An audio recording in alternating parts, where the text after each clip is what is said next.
মৌলা, তোমার রহমতের সামনে আমার গুনার তো কোনো অস্তিত্ব নাই মৌলা। আমার গুনাহ না হয় পাহাড় পরিমাণ হবে, বেশি থেকে বেশি আসমান পরিমাণ হবে, না হয় পুরা পৃথিবী পরিমাণ হবে। তোমার রহমত তো অগণিত, তোমার রহমত তো অসীম, তোমার রহমত তো আনলিমিটেড। এবার রব্বে করিম বলে, তাহলে ঘাবড়াস কেন, তাহলে মন ছোট করস কেন? আরে গুনাহ করেছো তো করেছো, কি হয়েছে? একবার তো তওবার মাধ্যমে আমি রবের দরবারে ফিরে আই। মৌলা, ফিরে আসতে পারবো তো? দরজা কি খোলা আছে?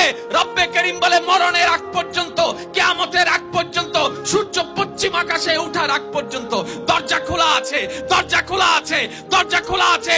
এবার বান্দা বলে, মৌলা 24টা ঘন্টার কোন টাইমে আসলে সেই দরজা খোলা পাবো? রব্বে করিম বলে, আরে ব্যাংকের দরজা খোলা থাকে নির্দিষ্ট সময়ে, অফিস আদালতের দরজা খোলা থাকে নির্দিষ্ট সময়ে, এমনকি ঘরের দরজাও খোলা থাকে নির্দিষ্ট সময়ে, এর বাইরে যাই না। কিন্তু তোর রবের দরবার এমন একটা দরবার, 24টা ঘন্টার যেই কোনো মুহূর্তে তুই আসবি, তোর রবের দরবার তোর জন্য খোলা থাকবে। সুবহানাল্লাহ।